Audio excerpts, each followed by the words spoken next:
Hello everybody, welcome back to round number 3 of the NSP Supercross Championship here in MX Bikes. We have been to London, we have been to Las Vegas, and now we are working our way to Toronto. So for any of you Canadians here that play this still, I hope that you have a nice little feeling about this one. It should be a good time again, and I don't think the track is anywhere near as long as Las Vegas is. It does look a little bit shorter in terms of floor plan, but like every track that we have done so far, we do go out of the stadium and we go back in again, and this little Dragon's back here looks actually quite techy, so you're gonna have to... Do you check up for this and then blitz the whoops, or do you jump off the Dragon's back and downside here and then jump the whoops? I'm very intrigued to see how that one's going to play. But we are going to spin some laps around here, and hopefully I can do this some justice, because my fingers are a little bit on the cold side. I've not played bikes for, I think, about 3 days now. So let's try our very best. It looks like the whoop sections here are quite small, actually, so they should be fairly straightforward. But without further ado, let's get into it and spin some laps. Rightio, let's give this a go then, shall we? I always get a little bit nervous when I hop on the game again after a couple of days. I don't know why. Sometimes it goes really well and I'm flowing, and then other times I'm just bumbling around the track, crashing all over the place. And I feel bad for whoever's track I usually end up covering after I've been away, because usually it doesn't go too well. That whoop section was so much easier than I expected it to be. I didn't jump anywhere near as far off that Dragon's back as I expected. I thought it might like launch you deep into the whoop, so you'd have to check up as an alternative line, but that seemed absolutely fine. We triple our way out, little back brake tap, yes. Little turning double there, another little floaty double into here, up and over the table, round to the right, and then we double, try and get a good downside on that double to blitz the whoops again. Looks like out of the 3 rounds that we've had so far, the whoops on this track do seem to be the easiest. I think the whoops last round were maybe more difficult than the rest. They seemed very dug out, where these ones seem a lot more mellow. And as soon as we finish one lap here in third person, I'll switch back into the first person camera and we can try and have a little bit of barkage. And I am very sorry, because I know this probably goes out to Brock more than anyone right now, as he's the one that reminded me for today. Usually these track preview videos are up at 8 AM my time.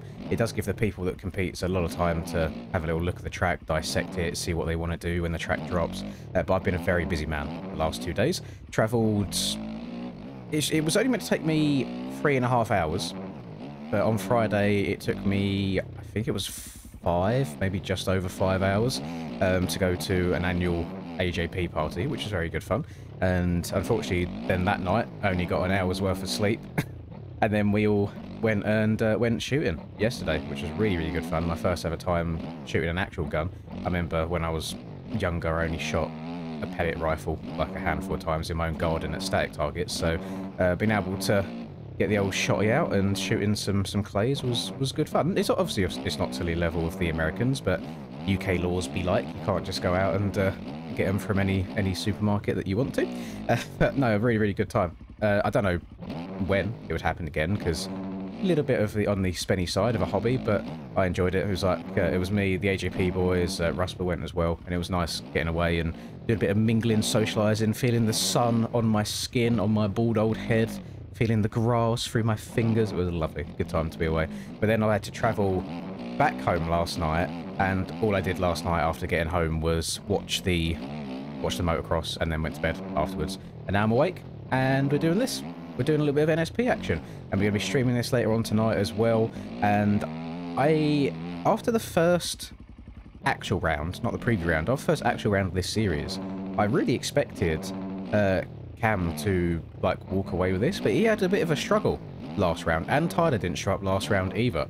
And so that means Rush is now the red plate holder. So I'm very curious how the rest of this series is going to unfold. I have no idea what to expect going into each week now.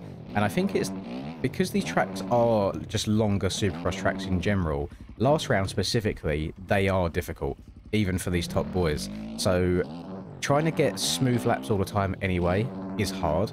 Then when you add in a bad start and trying to work your way through traffic as well, it's really hard. I don't envy these boys whatsoever. If you get a clean start, I'd love to be racing, but unfortunately in Supercross you cannot always promise a clean start, especially when you have no like region locks at all, and it's all regions competing against each other, because at the end of the day it's MX Bikes. You can only do so much in terms of, you know, ping.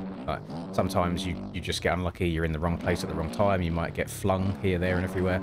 So you have to be very careful. And where these NSP tracks are slightly tighter, from a scaling perspective, it just it can be hard for these boys to try and work their way through traffic. So first thing is first for these boys tonight, they need to get out the gate. That is the most important thing. And we'll see. Oh, we'll see what they can do. Please go over that. Oh, I'm riding like such a goober. I don't think I've actually hit this section clean once so far. My field of view, like my whole cockpit area, what I'm looking at right now on my screen, it feels very, very close to the screen. It feels smaller than usual. I don't know if I've changed settings or MX Bikes has just done its thing and reset my settings randomly. Maybe it probably is just because I had a bit of time off. Go triple, double our way into the corner here. Can you do anything with the inside? I think just railing the outside there's going to be the way to go. But then they'll probably rail the inside here. Double your way out. I don't know if you'd get enough oomph there to go double quad. Let me try it again, see if I can downside double nicer. It might just be a double on off. Yeah, no, that's double on off. You're not getting enough oomph to get over the quad there. Or they might go a little bit wider in that flat corner. You can definitely quad into that. Okay, bearing in mind, take it with a pinch of salt. I'm doing this on a Husky right now. Not the fastest bike in the world. Where all these top boys, they're usually on the Yammies. There we go. Yeah, quad in, triple around the corner. So they should be making that quad a little bit easier as well. And then you triple again, and then triple again. So you go quad, triple, triple, triple, essentially. That's actually a really nice flowy line. I'm going to step over here, then quad. Can we go triple? Can we quad into the corner here? We can as well. That's it. We're unlocking it now. Hips are unlocked. Throttle is engaged. Oh my goodness, throttle's engaged too much. I'm wobbling my way over to the far right. And then here, you can either double on the right-hand side and then single out. Can you, if I miss this initial single here, can you get the double after? So if I, oh, 100%. And then you can kind of jump around the corner here. But then you don't get the best run through the whoops. No idea what they're going to choose there. I think that might be a personal preference corner. They feel like they'll be pretty damn similar.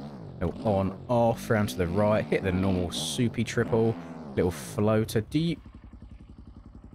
I wonder if Aiden has put a barrier in the sky on that, because if they hit that hard enough, they might also be able to clear the little roller after it as well. Research purposes. Maybe, especially on the Yamaha when you get a little bit more oomph out of it as well. Very, very possible line there. And then triple, triple. I'm sure there might be a way of getting a quad in that section, so you haven't got a single into the corner. But the Dragon's back here doesn't cause any issues like I thought it might do when flying around. You just hop off of that, blitz that whoop section nicely. Then we step in, go triple onto here. I haven't hit this section nice once yet. Let me turn around and try and do it some justice. Actually, we'll do a couple of attempts at it. If I set a track marker right here, we start outside, step over, then step on, off, probably over that, and then triple double. Or if you just go to the inside and you go on, off, it would help if you did it nicely, wouldn't it? On, off, quad. That's a big old stretch. It feels like he's pulled that landing a little bit further away. So we go over, on, keep taking my back end, off, over, that was nicer, and then triple, double into the corner.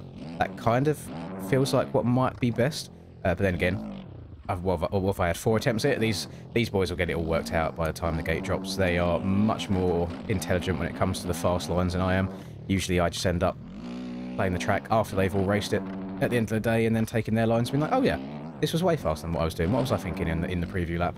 And round to the right, back onto the start straight. We might see some aggressive passes, maybe, if anyone gets a good drive up the inside here. Just like those that little back and forth between Jet and Chase yesterday. I loved watching that. It was so good. And it was like clean riding as well. And I love people actually giving it to Jet a little bit rather than him just being able to blow by straight away. And that's from the D1 Jet Glazer. It was really nice seeing him have to work for it a little bit. And then when Chase was about to win, sorry for spoilers by the way, when Chase was about to win Moto 1 yesterday, as soon as that happened, I was in the call with a couple of boys and I was like, I guarantee something goes wrong for him in Moto 2. And what do you know? What happened in Moto 2? So that is what it is. Very happy for Hunter to get his first one. I have a feeling that Hunter wasn't happy with the way he got it. I think he wants to beat Jet straight up rather than some random rule getting applied.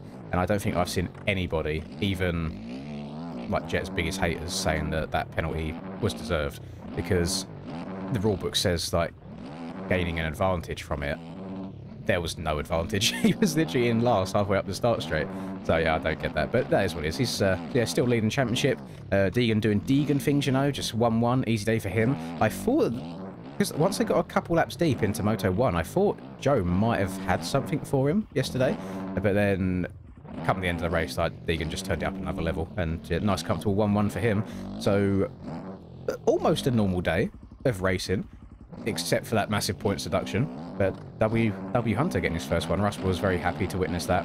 And then also, weirdly enough, I don't follow him, not for, you know, any horrible reasons or anything. I just don't follow many people on Instagram at all. But I was scrolling through my reels, and I saw one of Exhibit slash Reaper Docs, you know, like reels they do together, I think from their podcast. And Exhibit was saying his prediction for Ironman is going to be the first time that Jet's had 2 rounds in a row where he doesn't win the overall. And I was like, what's this dude smoking? Surely it's going to be business as usual. And what do you know? Mrs. Mike Pelletier, he slapped the rule book down, and he was like, you know what, Josh? We're going to make you right today. So I think I need to ask Josh for some betting advice or tips or something, because he can predict the future. I'll ask him for the lottery numbers, because I have no idea how he's done that. But that was quite funny, referencing that back. So there you go, gamers. That is a few laps around Toronto. I don't think I have done a full lap from start to finish, hitting all my marks, and I'm already at a 1:52, which is way quicker of a lap time than Las Vegas had. So expect these top boys to be probably getting around in the 1:40 area. I am very excited to watch the racing tonight, because whilst Vegas was nice to see such a shake-up with how hard the track was, I can already tell you that this track is a lot easier than Vegas was. Nowhere near as technical. You haven't got the really long rhythm sections. You have to hit like your pinpoint downsides 6-7 times in the same rhythm.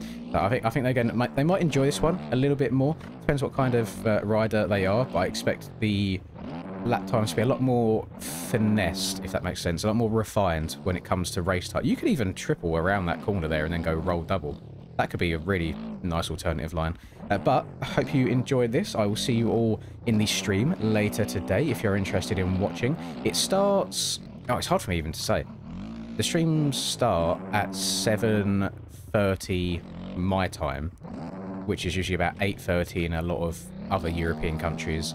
And I think Eastern at the moment is 5 hours behind me, so maybe 2:30 for you guys. So any other regions, time zones in the US, you'd have to do the conversion yourself there. I am not best when it comes to that sort of thing, but I'll catch you all there. Thank you very much for watching. Hope you enjoy.